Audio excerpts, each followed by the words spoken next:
Be careful when you treat people you think no one's watching, because sometimes, the person you look down on might be the one sent to lift you up. The city shimmered beneath the morning sun, cars honking, glass buildings gleaming, and life moving at full speed. In the middle of that rush sat Vanessa Adoma, a woman everyone admired, beautiful, smart, and dripping with confidence. She was the type who wore luxury like armor, gold wristwatch, designer handbag, and an attitude that said, "I'm better than you." Vanessa had it all, or so she thought. A senior marketing executive at a rising tech firm, she loved being respected, envied, even feared. To her, success meant never showing weakness, and never wasting time on insignificant people.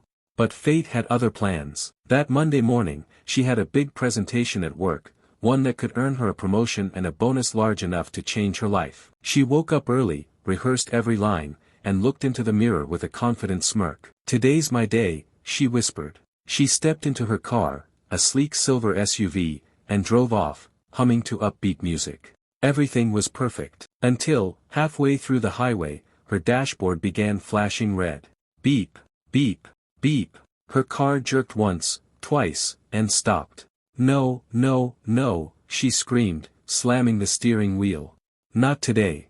She stepped out in her heels, staring at the smoke curling from the engine. The road was quiet, except for the distant rumble of traffic. She looked around helplessly before noticing a small roadside garage nearby, dusty, with a sign that barely hung straight.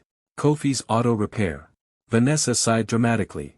"Ugh, this is what I get for driving through this area." She walked toward the garage, careful not to step in oil patches. The place smelled of grease and metal, and she could hear the sound of a wrench clinking somewhere in the back. Then she saw him, a man in a faded overall, covered in oil stains, bent over the hood of an old pickup truck. His hands were strong, his face calm, but his clothes told a story of struggle. "Excuse me," she called out sharply. "Do you even fix modern cars, or just these scraps?" The man slowly looked up, his deep eyes meeting hers. His voice was low but kind. "Morning, ma'am. What seems to be the problem?"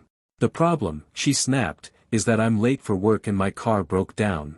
Can you fix it or not?" He nodded, wiping his hands on a rag. "Let's take a look." As Kofi walked beside her car, Vanessa folded her arms, tapping her feet impatiently. She kept checking her phone, groaning every few seconds. "You're taking forever. Do you even know what you're doing?" Kofi didn't answer. He simply opened the hood, studied it quietly, then asked, "Did you recently have your oil changed?" "I don't know. My driver handles that. Can you just hurry up?" He nodded again, still calm. "I'll need a few minutes. Looks like your engine's overheated." Vanessa rolled her eyes. "Figures. Just like this place, overheated and outdated." Her voice carried disgust, loud enough for him to hear. But Kofi didn't flinch. Instead, he smiled faintly and continued working. Minutes passed. Vanessa began pacing, muttering under her breath. "I can't believe I'm stuck here, with a mechanic." Finally, Kofi stepped back and said quietly, "You're good to go, ma'am. I replaced the coolant and tightened the loose belt. You can drive safely now." "How much?" she asked, sighing impatiently. "Just 50 sadies," he replied. She laughed, an insult more than amusement. 50, for this?" Kofi's face stayed gentle. "That's the standard rate. You must be joking." She rummaged through her purse, pulled out a crisp note, and tossed it toward him like trash. "Here, keep the change. Maybe buy yourself some soap."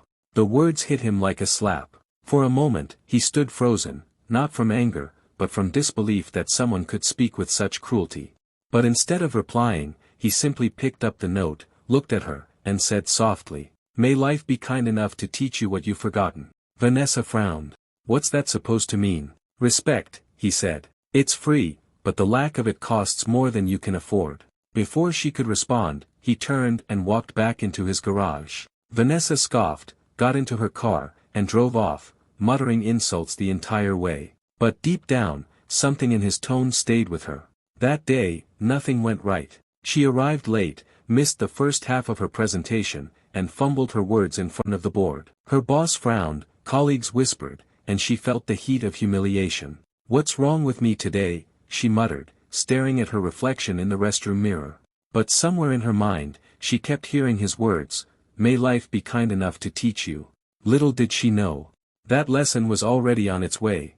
Vanessa thought she had escaped that morning's embarrassment, but the universe wasn't done with her yet. Because the man she mocked, he was about to walk back into her life, in a way she'd never expect. Before we continue, tell me, where are you watching from? Globe showing Europe, Africa. And don't forget to like, subscribe, and ring the bell icon bell so you never miss our next heart-touching story from African Heart Tales. The next morning, Vanessa walked into her office trying to forget yesterday. She forced a smile, pretending nothing had gone wrong. But under that polished exterior, something had cracked, an unease that refused to fade. Her assistant, Mabel, greeted her with a cheerful tone. "Morning, ma'am. There's a new client presentation scheduled for tomorrow. Big partnership deal." Vanessa barely nodded. "Fine, send me the details." She sat behind her sleek glass desk, but her thoughts weren't on the documents. They kept drifting back to that dusty roadside garage, that quiet man, and the strange weight of his final words. "Respect, it's free, but the lack of it costs more than you can afford." She shook her head, forcing herself to focus. "I don't have time for nonsense," she whispered. But fate wasn't finished. That afternoon, her company's CEO called her into the boardroom. When Vanessa entered, everyone was already seated, executives in suits, assistants taking notes, and a new client sitting at the far end. Her heart nearly stopped. It was him, Kofi. Except this time, he wasn't in grease-stained clothes. He was in a tailored navy suit, polished shoes, and an aura that silenced the room. Vanessa froze, her lips slightly parted. "Ah, Miss Adoma," said the CEO, smiling proudly. "Meet Mr. Kofi Mensah, the founder of Mensah Automotive Group, one of the largest private vehicle distributors in West Africa. He's considering a full partnership with our firm." Vanessa blinked. Her pulse quickened. "Wait, you're him?" she stammered, unable to believe her eyes. Kofi turned his head slightly, a calm, unreadable smile on his face. "Good to see you again, ma'am. I believe we've met, by the roadside." The room went silent. Vanessa felt every pair of eyes shift toward her. Her throat tightened, her palms began to sweat. "Oh, yes, yes," she forced a laugh. "Just a minor car issue." Kofi nodded slowly. "It's always interesting where life reconnects people, isn't it?" There was no anger in his voice, only calm confidence. But for Vanessa, his words carried a heavy sting. The meeting began, and Vanessa tried to stay composed. But Kofi's presence rattled her. Every time he spoke, his deep voice filled the room with authority. He wasn't just successful, he was respected. He spoke of innovation, community, and ethics in business, values Vanessa had once dismissed as idealistic. Now, listening to him, she felt something she hadn't felt in years, humility. As the meeting ended, Kofi turned toward her and said, "Miss Adoma, I'd like you to personally handle my account." She blinked, surprised. "Me?" "Yes," he said with a faint smile. "I prefer working with people I've already met." The CEO clapped his hands in approval. "Excellent choice, Mr. Mensah. Vanessa is one of our best." But Vanessa could barely nod. Inside, she was spiraling. When the others left, Kofi stayed back. He looked at her for a long moment, not with anger, but with quiet disappointment. "You know," he said gently, "that day, I wasn't offended by your words. I was saddened. Because I've met so many people who forget where they came from." Vanessa swallowed hard. I didn't mean to." "You did," he interrupted softly. "But it's fine. Life has its way of humbling us all." He started to leave, then turned back. "For what it's worth, I hope you do well on this project. Consider it a second chance." Then he walked out, leaving her frozen in silence. That night, Vanessa couldn't sleep. She replayed every moment of that roadside encounter, the tone of her voice, the arrogance in her words, the way she tossed that money. Tears welled in her eyes. "What have I done?" she whispered. She realized something painful. She had become the very person she used to despise when she was young. Vanessa had grown up poor. Her mother was a street vendor who sold vegetables under the hot sun, working endless hours just to pay her school fees. She used to promise herself, "One day, I'll make it big so mama never suffers again." But in chasing success, she'd lost compassion, the one thing that had made her human. She wiped her tears and looked out the window, watching city lights flicker below. "Tomorrow," she whispered, "I'll make things right." But she didn't know. The test wasn't over yet. Because while Vanessa was planning to apologize, life was already preparing a bigger twist, one that would test her heart and her pride like never before. Vanessa thought redemption would come easily. But sometimes, before life forgives you, it breaks you, just enough to rebuild you the right way. You never know how fragile pride is, until the day it becomes the reason you lose everything. The next few days were a blur for Vanessa. She threw herself into work, hoping to impress Kofi, not out of ambition anymore, but out of guilt. Every time she saw him, she wanted to say I'm sorry, but the words never came out. He remained professional, calm, distant, respectful, as though nothing had ever happened. But that quietness made it worse. Each meeting reminded her of her own arrogance. Each smile from him felt like forgiveness she hadn't earned. Then came the presentation day, the project that could make or break her career. The boardroom was full of powerful people, investors, partners, and Kofi, seated right in front. Vanessa stood there, dressed sharply, holding her notes, but her hands trembled. Her usual confidence was gone. She spoke, but her voice wavered. Halfway through, her computer froze. The slides glitched. She panicked. Her assistant tried to help, but nothing worked. Whispers began. Colleagues exchanged glances. Her boss sighed. I can explain, she stuttered. The file was working earlier. Her boss interrupted. Vanessa, this isn't acceptable. We're meeting high-level partners here. Her face burned with shame. Then, quietly, Kofi stood up. It's all right, he said calmly. Give her a moment. Technology fails, people don't have to. The room went silent. His words weren't just kind, they were merciful. The same woman who once mocked him publicly was now being saved by his grace. After the meeting, Vanessa followed him outside. Mr. Mensah, she called, her voice trembling. He turned. Why? She asked softly. Why did you defend me? He smiled faintly. Because anger never built anything good, Vanessa. But mercy can build people. Her eyes filled with tears. You're a better person than I am. He shook his head. No. I've just had more time to lose and learn. Then he started walking away, but she called again. Please, let me make it up to you somehow. He stopped for a moment, his back still turned.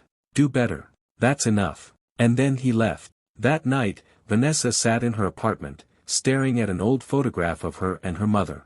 Her mother's smile was tired but warm, a woman who had nothing but gave everything. Vanessa whispered. I forgot what you taught me, Mama. I forgot how to be kind. That night, Vanessa sat in her apartment, staring at an old photograph of her and her mother. Her mother's smile was tired but warm, a woman who had nothing but gave everything. Vanessa whispered. I forgot what you taught me, Mama. I forgot how to be kind. Tears slipped down her cheeks as she remembered those childhood days, helping her mother sell vegetables, washing dishes for neighbors, laughing through hardship. Back then, she didn't have much, but her heart was full. Now she had everything, except peace. The next morning, she decided to do something she hadn't done in years. She dressed simply, tied her hair back, and drove to a local soup kitchen. Inside, volunteers were serving food to the homeless. And there he was again, Kofi, wearing an apron, ladling soup into bowls and smiling gently at every person in line. Vanessa froze at the door, unable to move. He looked up, saw her, and smiled softly, not surprised, just knowing. Vanessa, he said. You came. She nodded nervously. I wanted to help. He handed her a ladle. Then help. They worked side by side for hours, handing out food, listening to stories, and laughing quietly with strangers. Vanessa saw something she hadn't seen in a long time, humanity. Every person had a story. Every smile had pain behind it. At one point, she whispered to Kofi, Why do you do this every weekend? He looked at her and said softly, Because once, I was on the other side of the line. She turned to him in shock. What do you mean? Kofi sighed gently. Before I rebuilt my business, I lost everything, my company, my family, my home. I slept under bridges, fixed cars for food, and came here for a bowl of soup. That's how I met the man who later gave me my second chance. Vanessa felt her chest tighten. The mechanic she had insulted wasn't just a stranger, he was a survivor. I'm so sorry, she whispered, her voice breaking. Don't be sorry, he said. Be different. When the kitchen closed for the day, they stood outside watching the sunset. The orange glow reflected on their faces, and for the first time, Vanessa felt light again, like she'd shed the weight of her pride. Kofi turned to her one last time. Vanessa, people change not when they're forced to, but when they finally see themselves clearly. She nodded slowly. I see myself now. He smiled. Then that's enough. And with that, he walked away, leaving her with a silence that somehow felt peaceful. Sometimes, the people we least expect carry the stories that can change us forever. And sometimes, the person we hurt, is the very one destiny sent to heal us. Days turned into weeks, and the partnership between Vanessa's firm and Mensa Automotive began to flourish.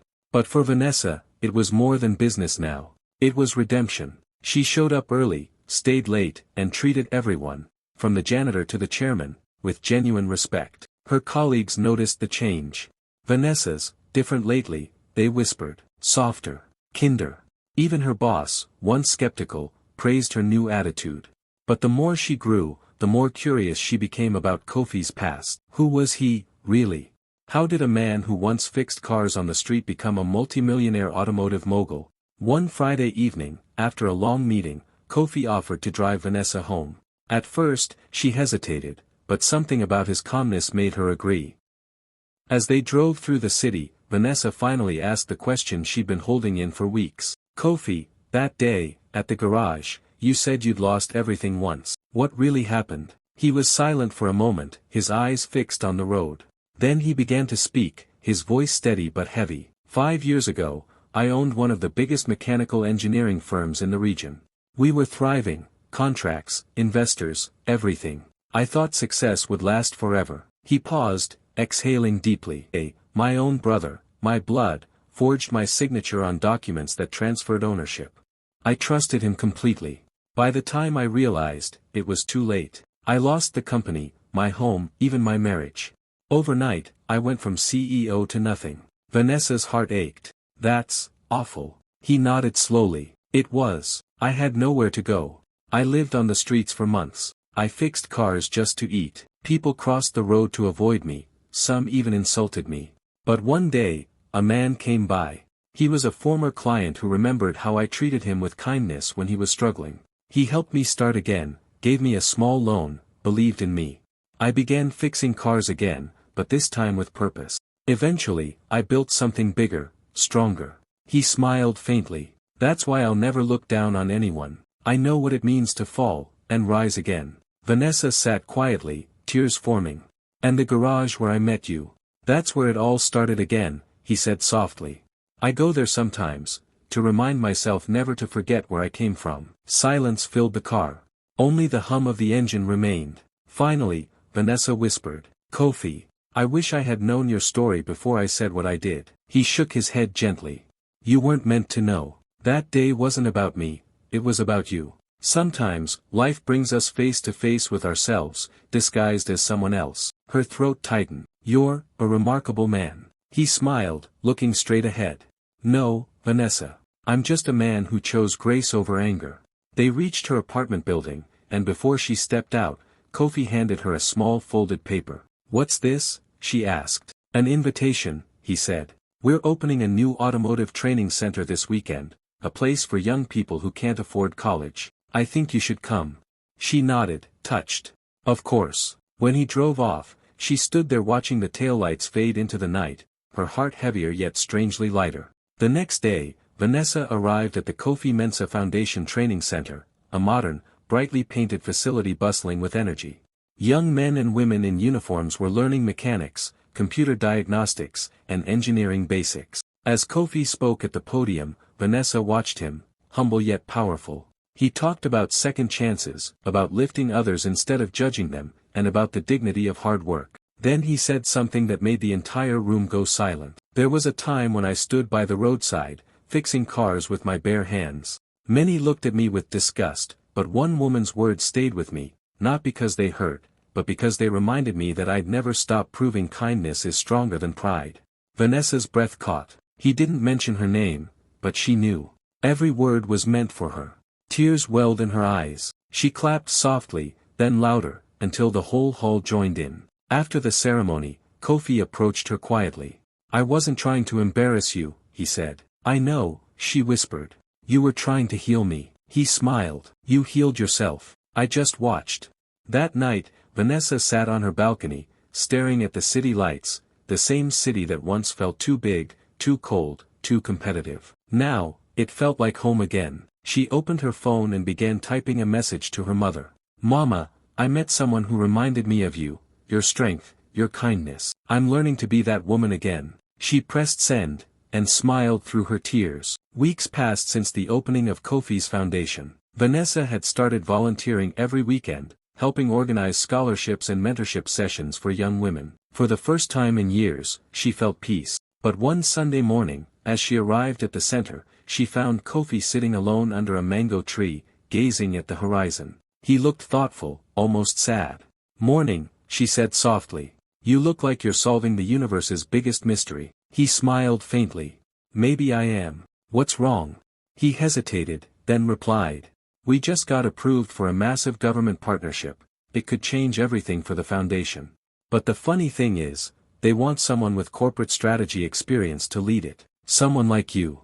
Vanessa blinked. "But I'm exactly what we need," he interrupted gently. "You understand both worlds, the boardroom and the street. You know what it means to fall and rise again.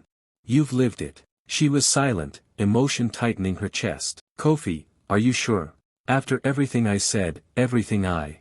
He shook his head slowly. "Vanessa, I forgave you long before you apologized. The only person who hasn't forgiven you, is you." His words hit her harder than any insult ever had. Tears stung her eyes. "How do you do it?" she whispered. "How do you forgive so easily?" He looked up at the sky. "Because bitterness is heavy, Vanessa. And I've carried enough weight in my life. Forgiveness, it frees you." That night, Vanessa couldn't sleep. She replayed every moment, from that rainy day by the roadside to this new beginning. She realized how life had taken her pride, her comfort, her image, only to give her something better, purpose. The partnership thrived. Under Vanessa's leadership, the foundation expanded to new cities. Hundreds of young mechanics, men and women, graduated, finding stable jobs. Vanessa stood at another ceremony, this time behind the podium, speaking with confidence and grace. "When I first met Kofi, I thought success was measured by how you looked, what you owned, or where you worked. But today, I know, true success is measured by how much kindness you give away. Because life has a way of humbling you until you understand its real currency, compassion." The audience erupted into applause. Kofi watched from the front row, pride glowing in his eyes. Later that evening, as the sun dipped below the horizon, Kofi approached her. "You did beautifully," he said. "You taught me everything I needed to learn," she replied with a warm smile. They stood quietly for a moment, the golden sunset painting the sky behind them. "You know," she said softly, "that day at the garage. I thought I was looking down at a poor mechanic. But now, I realize I was looking up at the man I'd someday respect the most." Kofi chuckled, his tone playful. "You mean the man who now works for you, technically." She laughed through tears. "I guess we're even." Clapperboard, closing scene, narration plus subscribe outro. Microphone voiceover, soft, reflective. In a world where it's easy to judge and hard to care, remember this: the stranger you look down on today might be the angel sent to lift you tomorrow. Pride builds walls. Kindness builds bridges. And sometimes, those bridges lead you right back to your best self. If this story touched your heart, don't forget to like, share, and subscribe to African Heart Tale. We bring you powerful life stories with lessons that stay with you long after the screen fades. Tell us in the comments where you're watching from, USA, UK, Nigeria, Kenya, or anywhere in the world, and what this story taught you today.